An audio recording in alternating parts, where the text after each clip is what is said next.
Have you ever felt like you're holding on too tightly to everything? Trying to control every situation, every emotion, every person around you? And yet, the more you try, the more things seem to slip right through your hands?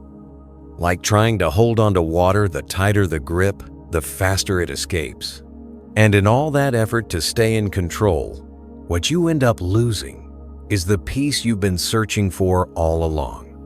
Or maybe you've had those nights where sleep just wouldn't come.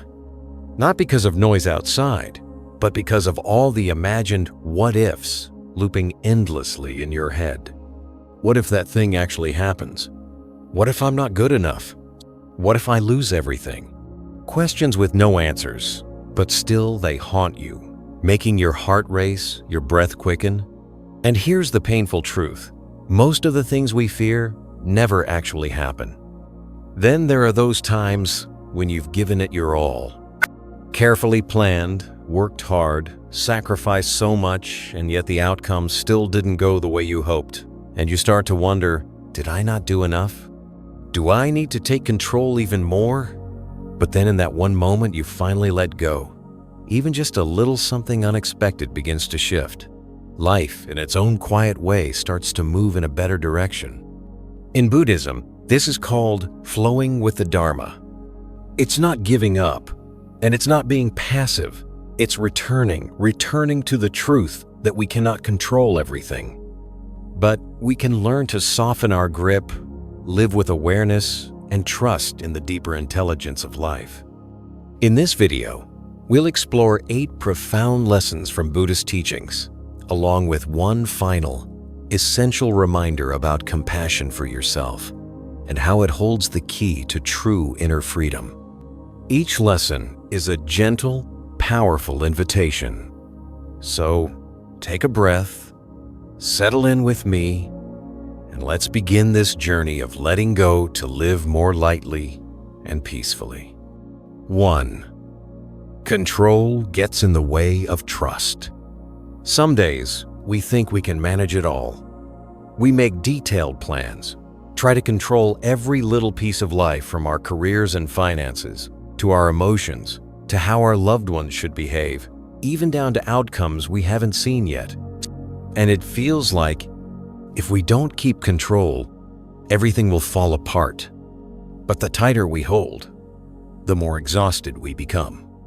And at some point, the question naturally comes up, are we fighting against life instead of moving with it? There's a simple but deeply meaningful Buddhist teaching. Act, but do not cling. It means we still show up, still care, still give our best, but without attaching ourselves to how it must turn out. Because life isn't a machine we control with our will. It's a flowing river, sometimes calm, sometimes wild, and we are just a small part of that greater current.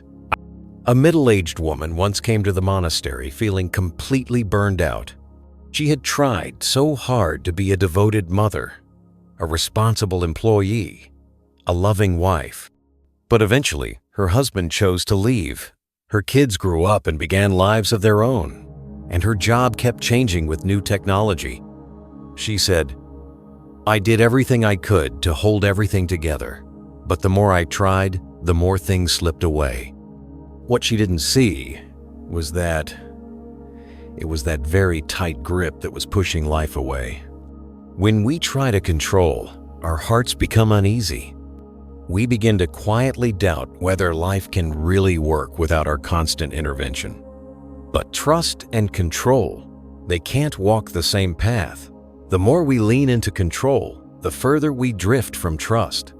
The Buddha taught that everything unfolds through conditions, through cause and effect, through karma and timing.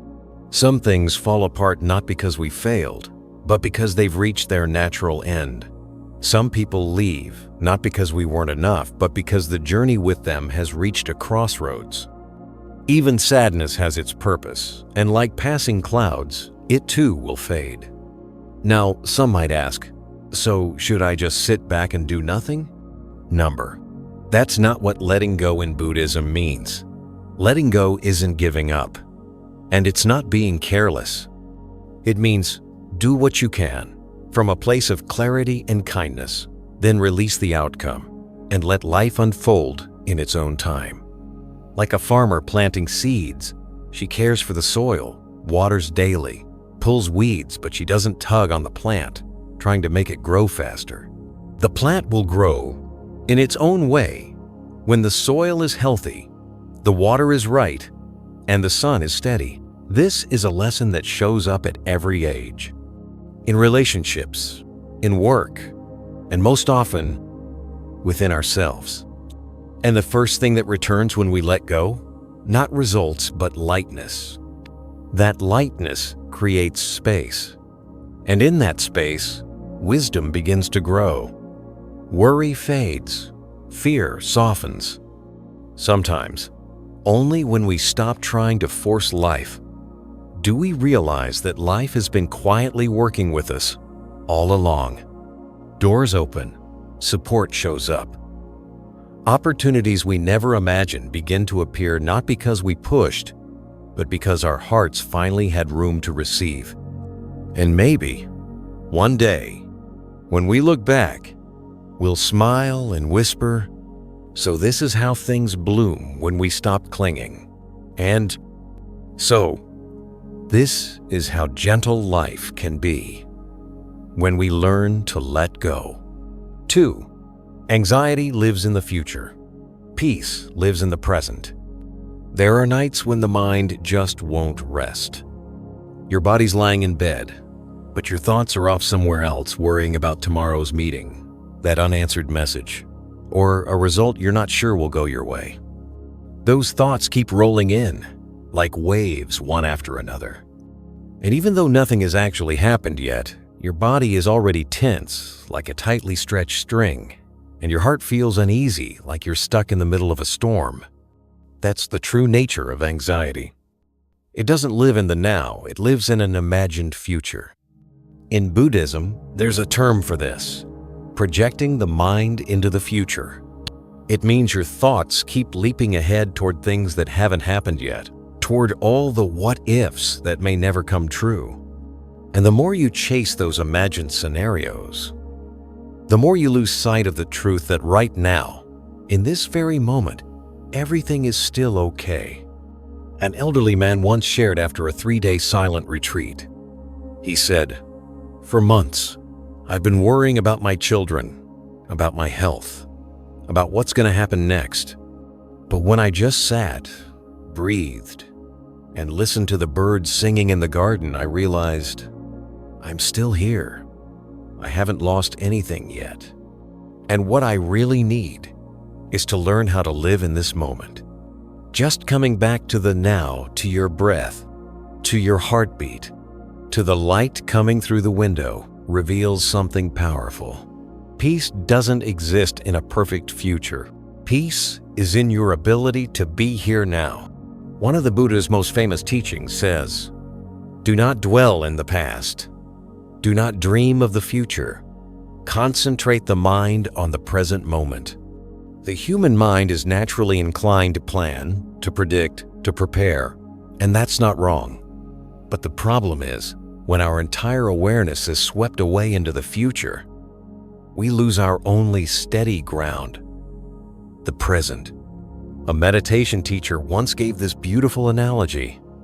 Worrying is like sitting in a room, watching a movie you made up in your own mind. The movie hasn't played out in real life. But just thinking about it is enough to make you cry, to feel anxiety in your chest, to lose sleep. And the worst part? That same movie plays on repeat, day after day. But when someone learns to return to their breath, to the real sensations in their body, to the sounds and light of the here and now, that movie stops playing. What takes its place is a quiet stillness. It's not flashy, but it's honest. That's what peace feels like. Not because everything is perfect, but because you're no longer swept away by what isn't real. There was a young man who used to come to the monastery for guidance. He was successful, outwardly doing well, but always anxious, afraid of losing his job, of disappointing others, of not being good enough. One day, while we were sitting outside in the courtyard, I pointed to a leaf falling from a tree and asked him, "Is that leaf worried about where it's going to land?" He looked at me, paused for a moment, and said, "No, it's just falling." And that is what life is doing too. Each moment, each event, it's unfolding naturally, without needing our control. If we can be present, if we can breathe, if we can feel the moment we're in, then just like that leaf, we're living fully with what is. When we return to the present, worry loses its grip. Just like darkness disappears when the light is turned on, you don't need to chase anxiety away, you just need to turn on presence, through breath, through a warm cup of tea, through the feeling of your feet on the ground. That's where goodness begins. And one day, when you finally see that peace doesn't lie in what you don't yet have, but in what you're already touching right now, you start living differently. Slower, more gently, without missing the precious life unfolding right in front of you. 3. Letting go is the beginning of growing up. There's something kind of surprising about life. As we grow older, we don't necessarily become stronger, but we do learn when to let go. It's no longer about fighting to hold on to everything. It's no longer about clinging to who we think we're supposed to be, the image, the relationships, the sense of safety we once tried so hard to protect. Instead, there's a quiet shift inside.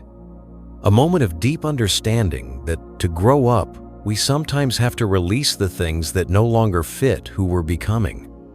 There was a woman in her 50s who once sat quietly in the monastery courtyard, eyes lowered, voice soft.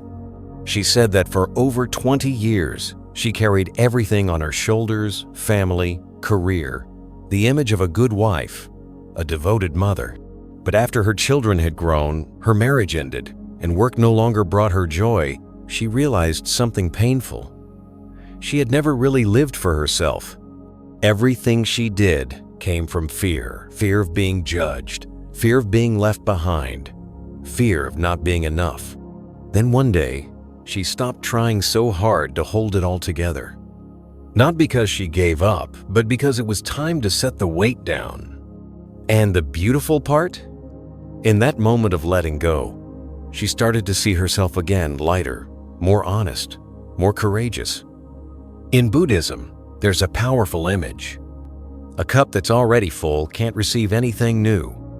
Even if what's being poured in is fresh orange juice or clean spring water, it can't enter if the cup is already filled to the brim with old water, with anxiety, tension, and old attachments. Only when we dare to pour some out can something new and nourishing come in. Letting go doesn't mean you're losing something. It actually creates space for creativity to return, for joy to rise, for passions you forgot about to resurface. Some people, after a painful breakup, find themselves painting again, cooking just for fun, walking in the evenings, and realizing they've never felt so free.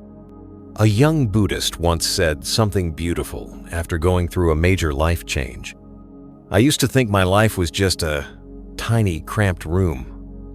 But as I started letting go of things I no longer needed, emotionally and physically, I realized it wasn't the room that was small. It was just too full of old stuff." So letting go isn't about loss. It's the first step toward inner maturity.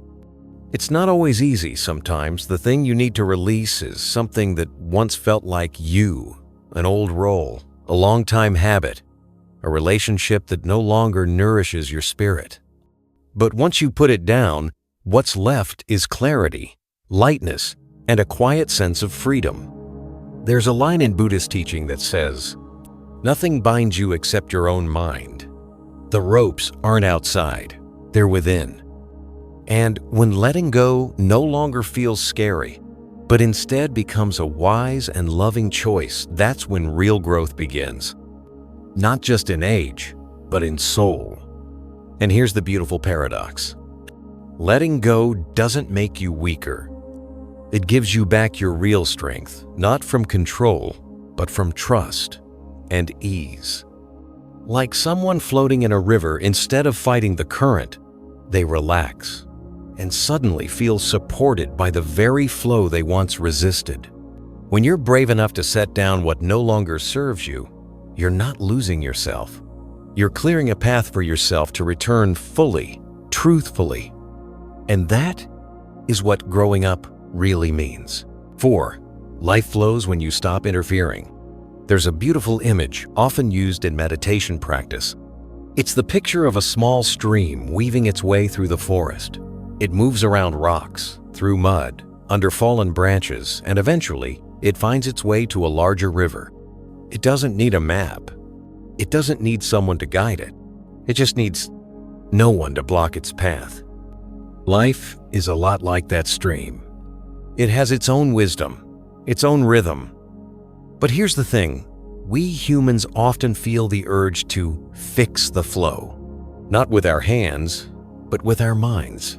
We try to control every outcome, every detail, every conversation, every plan, as if, without our constant input, life might fall apart.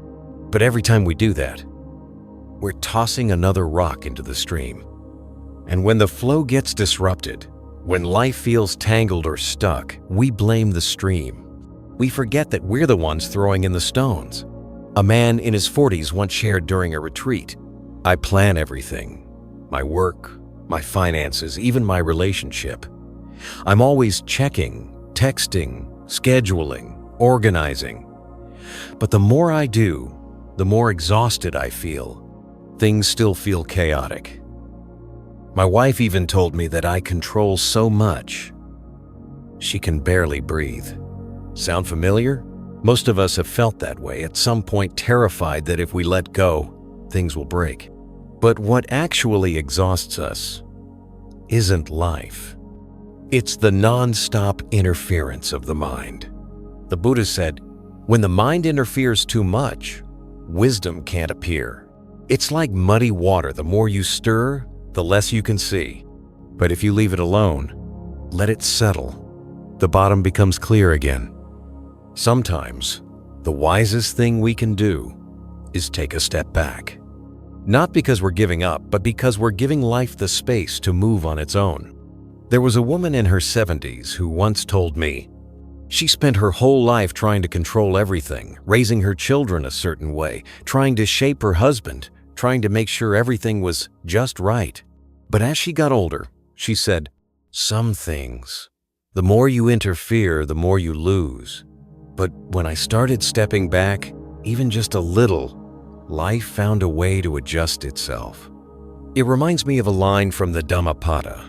Just as a solid rock is not shaken by the wind, the wise are not moved by praise or blame.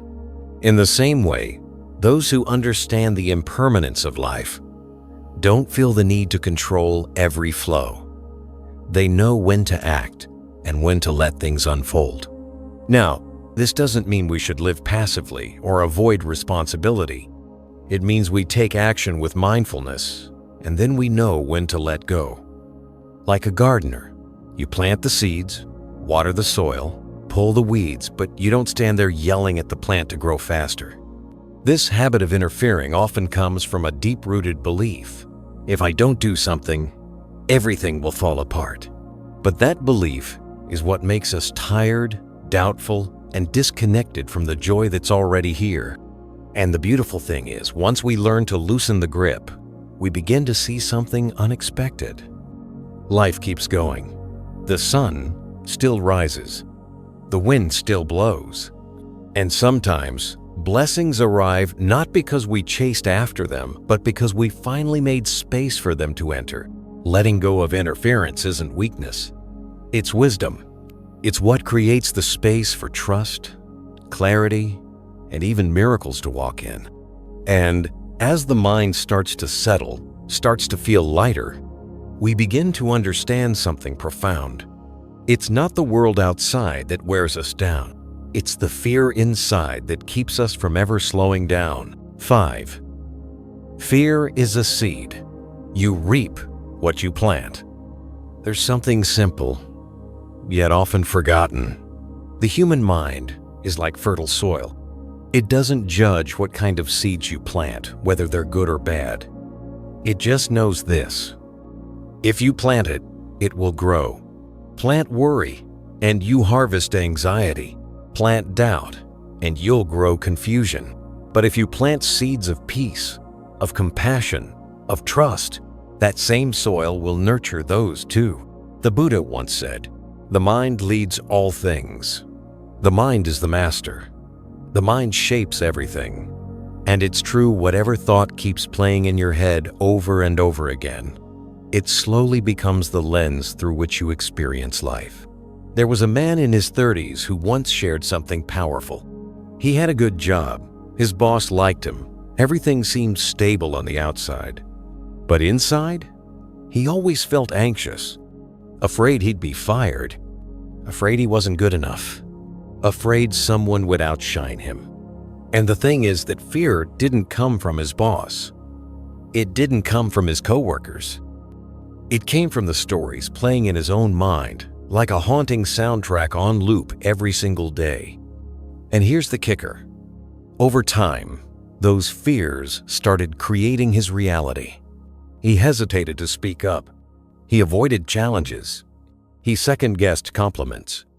And eventually, people began seeing him the way he feared, the most insecure and easily replaceable. That's what fear does when it's been watered too long.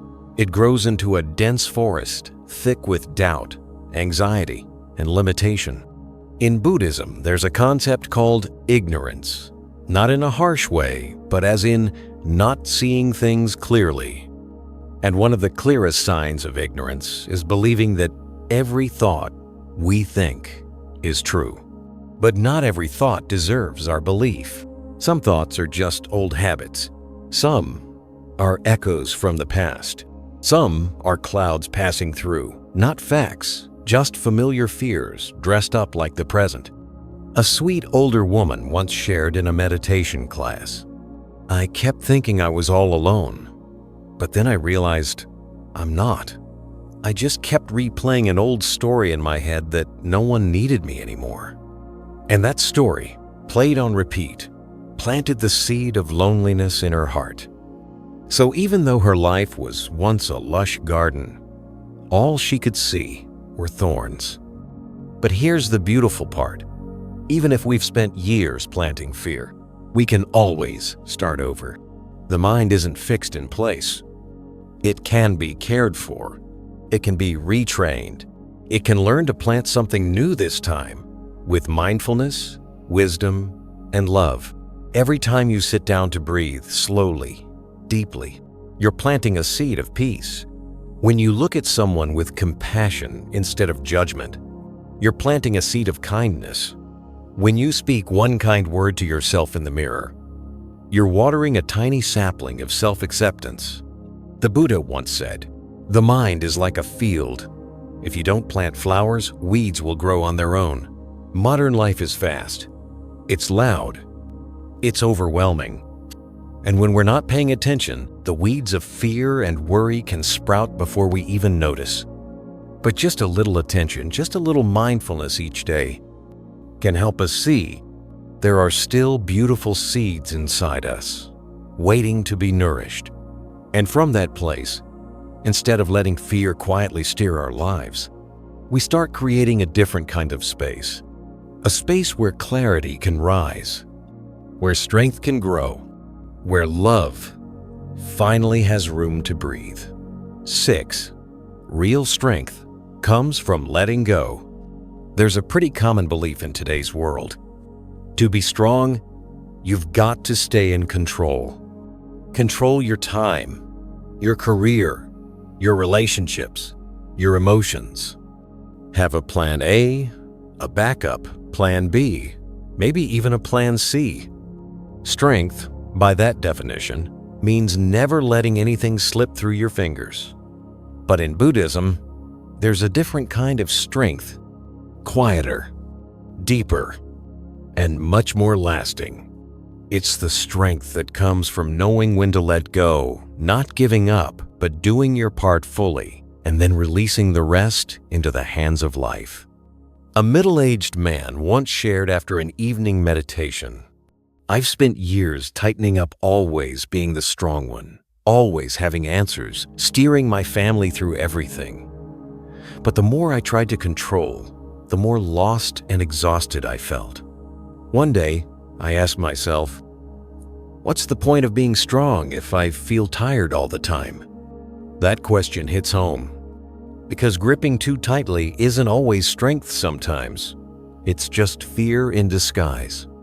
Fear of losing, fear of failing, fear that if we don't hold it all together, people might stop loving us. There's a story the Buddha once told about someone gripping a burning rope. They think if they let go, they'll fall into danger. But the truth is, it's the holding on that's hurting them. When they finally let go, they realized the ground beneath was solid all along. The fear was only in their mind. In real life, many of us are living with that same mindset, holding on at all costs, holding on to a relationship that's run dry, holding on to a job that drains the soul, holding on to old expectations that no longer fit who we are. We think letting go is weak. But ironically, it takes real courage to release what no longer serves us. A single mom once shared at a retreat, "I used to think I had to be tough for my daughter, never cry, never break. But the first time I allowed myself to cry in front of her, that's when she really saw me. She didn't need a perfect mom. She needed a real one." In the light of Buddhism, strength isn't about building a wall around your heart. It's about being honest with yourself. It's knowing when to step forward and when to step back. It's giving your best and then letting go of the outcome. In meditation, beginners often try so hard to do it right. They try not to think, try to sit still, try to be peaceful like others. But the harder they try, the more restless they feel. Only when they let go of the shoulds and just sit honestly with their breath do their body and mind truly begin to settle. And life is the same way. You don't have to control every twist and turn. Just walk each step fully and let life guide the rest. Like a boat floating down a river, the rower doesn't steer the whole river. They just hold the oar, steady the direction, and trust the current. The Buddha taught, act with full effort and then let go. That's not some lofty idea. It's a practical compass for daily life. When you've done all you can, what's left isn't worry. It's trust. In karma, in life's deep intelligence, and in that letting go, you don't lose anything. You gain energy. You gain clarity. And most of all, you gain the trust that you don't have to tense up to live well. You just need to live truthfully and let life help carry you forward. 7. The weight we carry comes from imaginary fears. Some nights, the world outside is completely quiet. No cars, no wind, no one calling your name. But inside your mind, it's like a theater that never closes, running 100 different plays all at once. What if that test result is bad? What if I mess up my presentation tomorrow? What if they don't love me anymore? 100 what ifs, running in circles, no end in sight. In Buddhism, this is called restlessness, the mind racing away from the present, off into the future, imagining, predicting, worrying. And the strange thing is, most of what makes us tired never actually happens. A woman in her 60s once shared during a weekend retreat. She said she had spent months dreading a tough conversation with her son. She imagined all the worst-case scenarios. He'd be angry, he'd go silent, he'd walk away. But when they finally sat down to talk, it was calm, respectful, even healing. And she realized all the exhaustion I carried inside was from a story I had written in my own head.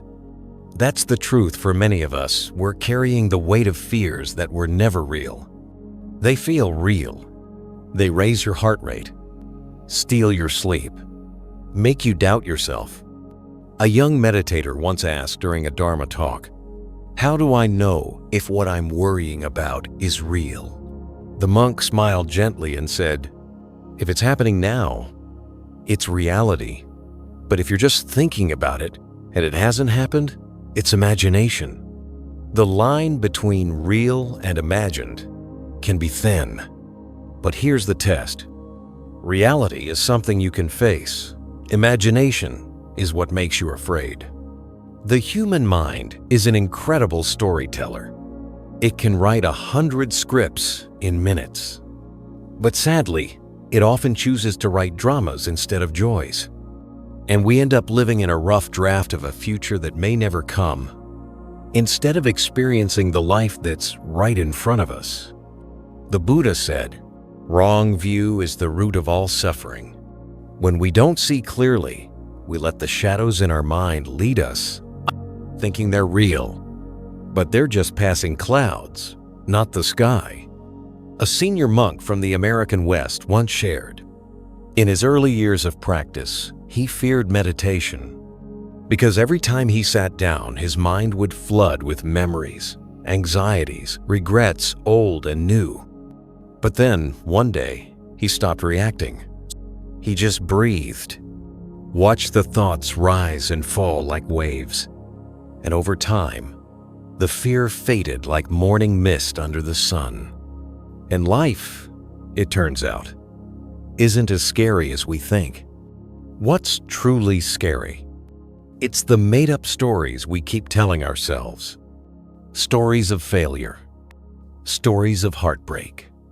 Stories of being not enough. So here's a small meditation practice. When a worried thought pops up, don't believe it right away. Just ask yourself gently, is this really happening or is it just a thought? And more often than not, you'll realize you've been fighting ghosts. And the moment you set down even just one of those imagined battles, you'll feel lighter. Not because everything is suddenly okay, but because you stop believing what hasn't happened. And in that space, you begin to truly live. Right here, with this breath, with the person in front of you. 8. Self-compassion is the first step to letting go. You know what's truly hard for most people? Not forgiving others, but forgiving themselves. So many of us go through life carrying a quiet voice in the back of our minds. I should have done better. I messed up. I don't deserve happiness. We don't always say it out loud, but it lingers. And it quietly shapes our choices, our relationships, and all the times we walk away from our own potential. A man once entered a meditation hall shortly after losing his mother. They had argued a lot before she passed. He didn't cry much. He didn't talk about it. But there was something heavy in his eyes, like he was carrying a weight no one could see.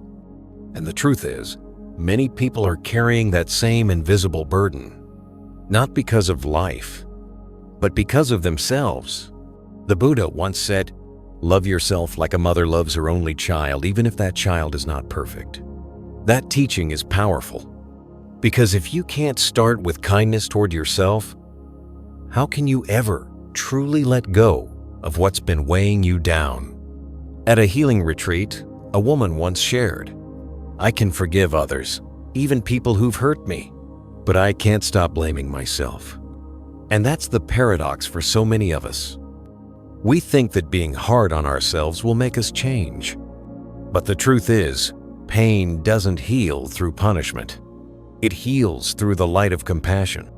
In Buddhism, compassion isn't weakness. It's not self-indulgence. It's the ability to look at suffering, even your own, without judgment, without turning away. An older man once said during a meditation circle, "Whenever I think of my mistakes from the past, I feel ashamed. I replay those moments like a sentence with no end."